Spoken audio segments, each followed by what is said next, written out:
मित्रों नमस्कार, मेरा नाम है तरुण छेत्री और आज हम फॉरेस्टर 9th क्लास पढ़ेंगे। 8th क्लास तक पढ़ लिया हमने, ठीक है। अब हम पढ़ेंगे 9th क्लास और हमारा न्यू चैप्टर है जीवों में विविधता। मतलब कि जो हम जीवधारी होते हैं उन लोगों में विविधता। अब जैसे जीवधारी सभी हैं, जंतु भी जीवधारी कहलाते हैं। जीवधारियों में जंतु भी आते हैं, इंसान भी आते हैं, क्योंकि इंसान खुद ही जंतु है, ठीक है ना। आपने पढ़ा होगा आदि मानव से होते होते विकसित होते होते आज हम मनुष्य बन गए, लेकिन इससे पहले हम क्या थे? आदि मानव वाली प्रजाति में ही थे। तो जीवधारी अलग अलग टाइप के होते हैं। कछुआ कितना अलग है, सांप कितना अलग है, गाय कितनी अलग है और इंसान कितना अलग है। तो उसी चीज को लेकर ये चैप्टर है आज।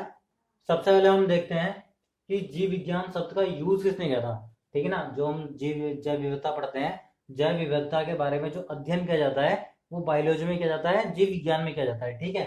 तो सबसे पहला क्वेश्चन ये है कि जीव विज्ञान शब्द का यूज करा किसने सबसे पहले? तो लेमार्क और ट्रेविनेरस ने, ठीक है ना। लेमार्क और ट्रेविनेरस ने सर्वप्रथम यूज करा जीव विज्ञान शब्द का। आप लिखते जाओ, नोट्स बनाते जाओ, ठीक। क्योंकि ये फॉरेस्टर की जंग जीतनी है तो नोट्स तो बनाने पड़ेंगे, और जंग हारनी है तो फिर क्लास देखते रहो, ऐसी कुछ भी नहीं हो पाएगा। यूट्यूब में ढूंढते रहो वीडियो, उससे कोई फायदा नहीं है। एक जगह पर आकर एग्जाम प्रिपरेशन में आकर अपनी वीडियोस देखो, नोट्स बनाओ और नौकरी पाओ। इतनी सी बात है और ज्यादा कुछ बात नहीं है। जीव विज्ञान के पिता कौन है? अरस्तु, ठीक है। और जूलॉजी के फादर भी कौन कहलाते हैं? अरस्तु ही कहलाते हैं। अरस्तु father of zoology, father of botany, दोनों कौन है? अरस्तु है। अब आते हैं जीवधारियों का वर्गीकरण किन किन लोगों ने करा। अरस्तु ने भी जीवधारियों का वर्गीकरण किया था जंतु और वनस्पति में, ठीक है। जंतु वर्ग और वनस्पति वर्ग में अरस्तु ने जीवधारियों का वर्गीकरण करा। लीनियस ने क्या करा? लीनियस ने पहले लिख दिया किताब, कौन सी? सिस्टमा नेचर। सिस्टमा नेचर ये लिखते रहना, इंपॉर्टेंट है, पूरा नहीं लिख रखा मैंने। लीनियस ने किताब लिखी है सिस्टमा नेचर, जिसमें सिस्टमा नेचर में इसने दो उसमें बांट दिया, प्लांट और एनिमल, प्लांट किंगडम और एनिमल किंगडम। ये काम करा लीनियस ने। उसके बाद आए हमारे विटकर। विटकर नाम है इनका, विटकर ही है, ठीक है। विटकर नाम ही है। 1969 में, ठीक है ना, 1969 में विटकर ने 1969 में वर्गीकरण करा 5 भागों में, ठीक है ना। वर्गीकरण करा 5 भागों, जैसे इन लोगों ने 2 भागों में करा था, विटकर ने करा 5 भागों में। तो विटलर ने 5 जगत प्रणाली प्रस्तुत करी। कौन कौन सी? मोनेरा, प्रोटिस्टा और कवक, ठीक है। मोनेरा, प्रोटिस्टा और कवक।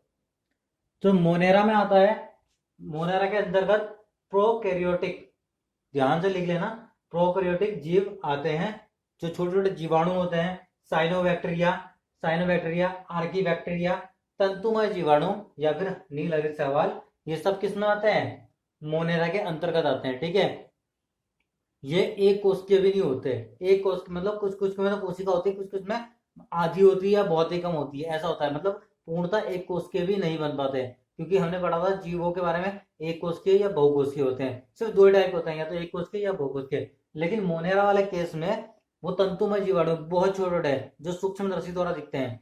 तो उसमें आप समझ सकते हो कि क्या होगी एक कोशिका भी, ठीक है। उसके बाद आते हैं हम प्रोटिस्टा में। ये इसके एग्जाम्पल है। क्वेश्चन में आएगा कि नील हरित शैवाल किस वर्ग के अंतर्गत आते हैं, तो आपको लिखना पड़ेगा मोनेरा, ठीक है। उसके बाद हम चलते हैं प्रोटिस्टा के अंदर। प्रोटिस्टा में एक कोशिकीय यूकेरियोटिक, ठीक है। प्रोटिस्टा में एक कोशिकीय यूकेरियोटिक, यूकेरियोटिक आते हैं, मतलब एक कोशिकीय आते हैं, और यूकेरियोटिक। वहां पे क्या आ रहा है? प्रोकैरियोटिक, यहाँ आ रहा है यूकेरियोटिक। आपने पढ़ा था हिस्टोन प्रोटीन होता है, पिछली क्लास में मैंने पढ़ाया था कि हिस्टोन प्रोटीन होता है, लेकिन किस में होता है? यूकेरियोटिक में हिस्टोन प्रोटीन पाया जाता है, प्रोकैरियोटिक में नहीं पाया जाता। उसके बाद जो ये प्रोटिस्टा के अंतर्गत आते हैं, वो सूर्य के प्रकाश में सुपोषित, मतलब जैसे प्लांट होते हैं वो अपना भोजन खुद बनाते हैं ना, वैसे ही ये जो सूर्य के प्रकाश में सुपोषित होते हैं प्रोटिस्टा वाले। और सूर्य के प्रकाश के अभाव में, यहाँ सूर्य के प्रकाश के अभाव में लिखा हुआ है, ये इत्र पोषित होते हैं। कैसे होते हैं? इत्र पोषित। मतलब इसमें जीवन चक्र 2 तरह से दिखाया गया है, सुपोषित और इत्र पोषित। उसके बाद इस ये प्रोटिस्टा वर्ग में एक और जंतु आता है जो क्वेश्चन में आ सकता है कि येगलिना किस ग्रुप से संबंधित है, मोनेरा, प्रोटिस्टा, कवक या इनमें से कोई। तो जो येगलिना होता है वो प्रोटिस्टा के अंतर्गत आता है।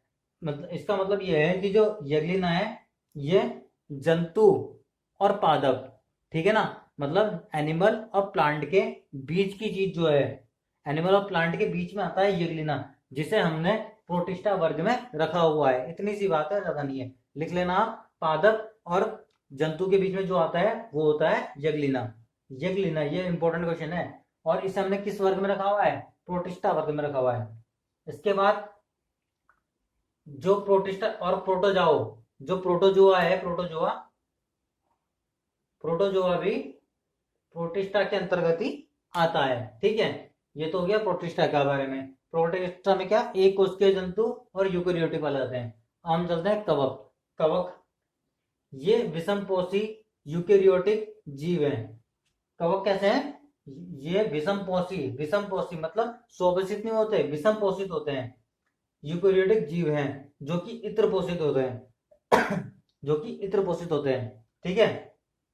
लेकिन जो कवक होते हैं वो सड़ी गली चीजों को खाते हैं, तो ये मृतजीवी भी होते हैं, मृतजीवी भी होते हैं, और कुछ कुछ कवक किसी और के ऊपर डिपेंड होते हैं, अपने जीने के लिए किसी और के ऊपर डिपेंड होते हैं, तो उन्हें हम कहते हैं परजीवी। तो कवक दो टाइप के होते हैं, मृतजीवी और परजीवी। मैं यहां लिख देता हूं,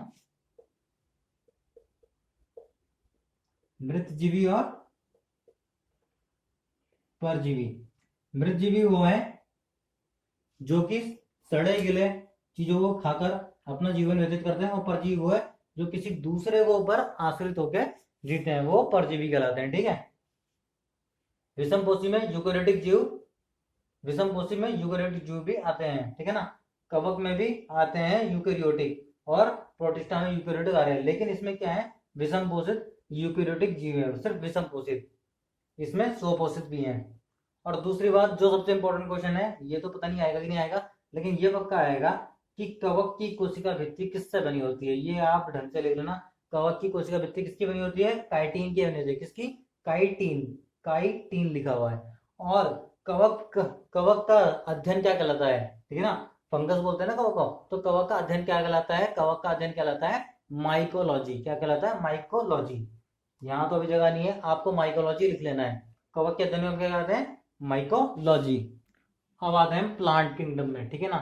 प्लांट है, उसने 5 भागों में बांटा था ना, तो 3 तो अब तक हमने पढ़ चुके थे, 2 और है प्लांट और एनिमल। तो जो प्लांट जगत है उसमें क्या होता है, इस जगत में रंगीन बहुकोशिकीय और प्रकाश संश्लेषित जीव आते हैं, क्योंकि ये भी सांस लेते हैं, ये भी जिंदा है, तो ये भी जीवी कहलाएंगे, पेड़ पौधे भी जीवी कहलाते हैं। तो अब प्लांट का मैंने इस तरह से बांट दिया, इसे आपको बनाना है कि प्लांट के अंतर्गत क्या आता है, क्रिप्टोगेमिया, फेनोरोगेमिया, और क्रिप्टोगेमिया के अंदर कौन कौन आते हैं, थैलोफाइटा, ब्रायोफाइटा, टेरिडोफाइटा। और थैलोफाइटा के अंतर्गत क्या आता है, शैवाल, कवक, जीवाणु। और फेनोरोगेमिया के अंदर जिम्नोस्पर्म और एंजियोस्पर्म आता है, और एंजियोस्पर्म के आगे अंतर्गत 2 चीज आती है, एक बीजपत्री और द्विबीजपत्री, ठीक है। आप इसको एक बार बना लो। हिंदी में हम इसे अपुष्पोद्भिद और इसे पुष्पोद्भिद बोलते हैं, मतलब इसमें फूल नहीं होते, इसमें फूल होते हैं, ठीक है। जिम्नोस्पर्म नग्नबीजी, और ये आवृतबीजी कहलाता है, और इसके अंदर एक बीजपत्री या द्विबीजपत्री आते हैं। क्रिप्टोगेमिया के अंतर्गत हम थैलोफाइटा के बारे में पढ़ेंगे, ठीक है। जो थैलोफाइटा है वनस्पति जगत का सबसे बड़ा समूह है। क्वेश्चन आएगा वनस्पति जगत का सबसे बड़ा समूह कौन सा है, तो थैलोफाइटा। और दूसरी बात, इसमें संवहन ऊतक नहीं होते हैं, ठीक है। संवहन ऊतक वो मतलब वो होते हैं जाइलम, फ्लोएम। जाइलम जल को लेके जाता है, फ्लोएम खाने को लेके जाता है, पेड़ के ऊपर से लेके नीचे तक, ठीक है। तो वो चीज इनमें नहीं पाई जाती, किसमें, थैलोफाइटा में। और थैलोफाइटा का जो शरीर होता है, पेड़ पौधा मतलब पत्तियों में नहीं बटा होता, वो पत्ती पुत्ती कुछ नहीं होती, तना तना कुछ नहीं होता थैलोफाइटा में। आपने काई देखी होगी, जो मतलब उसमें रहती है, नदियों में काई रहती है पत्थरों के ऊपर, हरे रंग की, तो वही उसी को हम समझ सकते हैं थैलोफाइटा के रूप में, ठीक है। दूसरा आता है थैलोफाइटा के अंतर्गत शैवाल।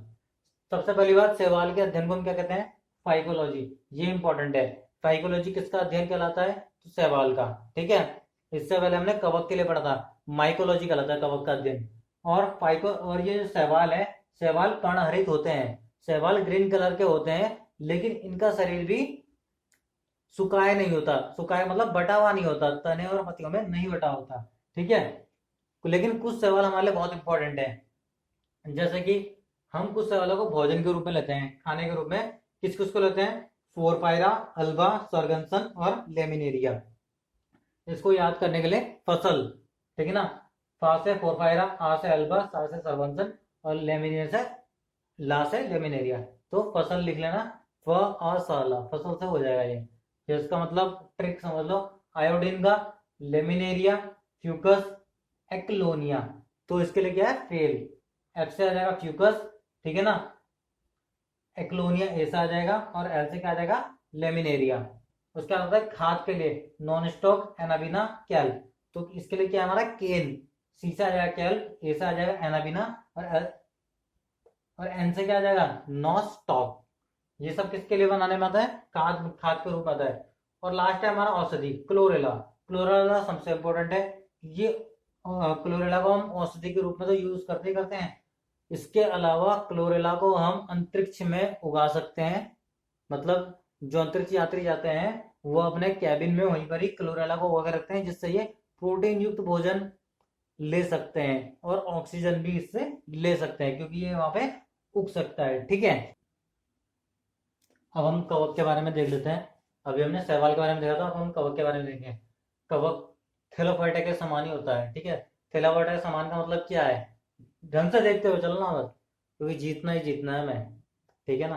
अब दिल से लड़ो, हम पक्का जीतेंगे, पक्का फॉरेस्टर बनेंगे। तो हम देखते हैं थैलोफाइटा। थैलोफाइटा में क्या बताया था हमने कि इनका जो शरीर है वो बटा हुआ नहीं होता, पत्तियों और तनों में नहीं बटा होता, शैवाल का भी नहीं बटा होता, ठीक है। अच्छा, कवक का भी नहीं बटा होता, मैं ये कह रहा हूँ कवक का। और ये पर्णरत नहीं होते, थैलोफाइटा पर्णरत नहीं होते थे, ये पर्णरत नहीं होते। थैलोफाइटा में भी ऊतक नहीं पाए जाते थे, जाइलम और फ्लोएम, सगुण ऊतक कहलाते हैं ना, वो नहीं पाए जाते थे। कवक में भी नहीं पाए जाते। लेकिन कवक में भोजन संचित होने के लिए ग्लाइकोजन उपलब्ध होता है, ठीक है ना। ग्लाइकोजन में कवक अपना भोजन संचित करके रखता है। क्वेश्चन आएगा कवक अपना भोजन कहाँ संचित करके रखता है? तो ग्लाइकोजन में करके रखता है। उसके बाद एक इंपॉर्टेंट क्वेश्चन और है कि कवक की कोशिका भित्ति किसकी बनी होती है? किसकी बनी होती है? काइटिन। काइटिन की कोशिका भित्ति बनी होती है किसकी? कवक की। इसके बाद पौधों में गंभीर जो जो कवक है, ये कुछ पौधों में रोग भी उत्पन्न करता है, जैसे कि सरसों का पेड़ में सफेद रस्ट रोग। सरसों के पेड़ में सफेद रस्ट रोग उत्पन्न कौन सा करता है? कवक करता है। गेहूं का टिट्टू रोग, गेहूं का टिट्टू रोग भी कवक पैदा करता है। गन्ने का लाल अपक्षय, गन्ना तो आपने देखा ही होगा, उसमें रेड कलर आ जाता है कहीं बीच बीच में से, तो वो जो काम करता है वो कवक करता है। कवक उसमें ये रेड लाल अपक्षय का रोग जो पैदा करता है, कौन करता है? कवक करता है।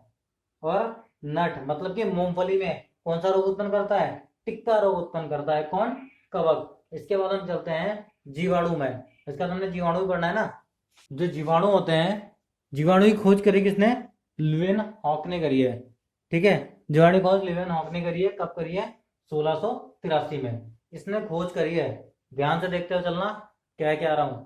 जीवाणु की खोज करी है लिवेन हॉक ने, लेकिन इसका जो नाम दिया वो दिया एरनबर्ग ने, एरनबर्ग ने। और जीवाणु खोज कब करी थी? 1683 में। क्वेश्चन कुछ भी आ सकता है, क्योंकि हमारे पास चार चीजें ही हैं, फिजिक्स, केमिस्ट्री, बायोलॉजी और एग्रीकल्चर। जो जीवाणु होता है वो चार टाइप के होते हैं। पहले का मैंने नाम लिख दिया है छड़ाकार, ऐसे ही छड़ का आकार का होता है। दूसरा होता है बिल्कुल बिंदु आकार का, जैसे कि ये बिंदु आकार लिख देना, ठीक है। तीसरा होता है गोलाकार, गोलाकार। और चौथा होता है सर्पिलाकार, स्प्रिंग की तरह होता है। तो इसका मतलब जीवाणु कुछ इस टाइप के होते हैं, और जीवाणु बहुत सूक्ष्म होते हैं, बहुत ही छोटे छोटे होते हैं, ठीक है ना। लेकिन क्वेश्चन ये आएगा कि कुछ वो जीवाणु कौन से हैं जो वायुमंडल में नाइट्रोजन स्थिरीकरण करते हैं? तो वो कौन कौन से? दो हैं, एनाबिना और नॉस्टॉक। क्वेश्चन पलट के आ जाएगा दूसरे तरीके से कि एनाबिना और नॉस्टॉक जीवाणु क्या करते हैं? तो वायुमंडल में नाइट्रोजन स्थिरीकरण करते हैं, ठीक है। अब हम पढ़ेंगे ब्रायोफाइटा के बारे में, ठीक है। तो ब्रायोफाइटा में जो होता है, सरल स्थलीय पौधों का समूह होता है। सरल स्थलीय पौधों का समूह मतलब इसमें भी सवर्ण ऊतक नहीं पाए जाते हैं, मतलब जाइलम फ्लोएम ब्रायोफाइटा में भी नहीं पाए जाते हैं, लेकिन ये पौधे के रूप में रहते हैं, मतलब जमीन में लगे हुए होते हैं, बिल्कुल सटे हुए। वनस्पति जगत का इसे इसे हम हेमिफिबिया वर्ग कहते हैं। ठीक है, क्या कहते हैं? ब्रायोफाइटा को वनस्पति जगत का हेमिफिबिया वर्ग। यह मृदा अपरदन को रोकता है, मतलब मट्टी के ऊपर ग्रीन सी एक परत से चढ़ जाती है, ठीक है ना, छोटे छोटे घास फूस, उन्हीं को हम कहेंगे ब्रायोफाइटा। और ब्रायोफाइटा में एक होता है स्फैग्नम करके एक पार्ट, मतलब कोई पौधा होता होगा जो ब्रायोफाइटा के अंतर्गत आता है। वैसे ब्रायोफाइटा के अंदर 25,000 पौधों का समूह होता है। 25,000 पौधों का समूह ब्रायोफाइटा के अंतर्गत आता है। ब्रायोफाइटा मृदा अपरदन को रोकते हैं। ब्रायोफाइटा वनस्पति जगत का एम्फीबिया वर्ग कहलाता है। और ब्रायोफाइटा में ही उन 25,000 में से एक पौधा ऐसा भी है जिसका नाम है स्फैग्नम। ये बहुत इंपॉर्टेंट है, इसके बारे में देखना जरूरी है। स्फैग्नम हमारे ईंधन के रूप में भी काम आता है, और स्फैग्नम अपने से ज्यादा 18 गुना पानी को सोख कर रखता है। ठीक है ना, 18 गुना पानी को सोख कर, जैसे सोखता नहीं होता, पानी रख दिया सोख लेता है वो, वैसे ही ये स्फैग्नम होता है। और स्फैग्नम हमारा एंटीसेप्टिक के रूप में भी काम आता है। स्फैग्नम को किसके अंतर्गत आता है? ब्रायोफाइटा। इसलिए जो माली होते हैं जो पेड़ पौधे तरह लगे लेके जाते हैं, वो स्फैग्नम का यूज करते हैं। जब वो कोई भी पेड़ पौधों को इधर से उधर लेके जाते हैं तो स्फैग्नम का यूज करते हैं। इसके बाद होता है टेरिडोफाइटा में। टेरिडोफाइटा में पूर्णतः में पौधे पाए जाते हैं। देखो मैंने पौधे बड़े होते हैं छोटे होते हैं, वही पौधे हमारे टेरिडोफाइटा में पाए जाते हैं। लेकिन इसमें एक ही कमी रहती है, इसमें मतलब टेरिडोफाइटा में पौधे जैसे बीज बीज लगाते हैं, उससे पौधा बन के पौधा ऊपर आ जाता है। आम का बीज लगाया, पौधा ऊपर आ गया, तो वही टेरिडोफाइटा की बात कर रहा हूँ मैं, कि बीज लगाया और पौधा आ जाता है। तो उसमें इसमें हमारे कंप्लीट पौधे पाए जाते हैं। लेकिन इसमें जो कमी होती है, इसमें सघन ऊतक तो पाए जाते हैं, जाइलम फ्लोएम दोनों समान ऊतक है, ये इसमें पाए जाते हैं। लेकिन जाइलम में वेसल, ये लिख लेना, जाइलम में वेसल अनुपस्थित होता है। ठीक है ना, जाइलम के अंदर वेसल अनुपस्थित होता है, नहीं होता उसमें वेसल। और फ्लोएम में सह कोशाएं नहीं होती हैं। ठीक है ना, तो ये दोनों सेल्स इनमें नहीं होता, जाइलम में वेसल नहीं होता है और फ्लोएम में सह कोशाएं नहीं होती हैं। तो दोस्तों आज के लिए हम इतना ही रखते हैं। ठीक है, अगली क्लास में हम पढ़ेंगे पुष्पोद्भिद वाले, मतलब जिनमें पुष्प होते हैं। इनमें अभी किसी में पुष्प नहीं आए क्योंकि ये अपुष्पोद्भिद थे। अगला हम पढ़ेंगे पुष्पोद्भिद वाला, जिसमें हमारा पुष्प रिलेटेड आ जाएगा। ये हमने पढ़ा था क्रिप्टोगेमिया, हम पढ़ेंगे इसके बाद फेनरोगेमिया।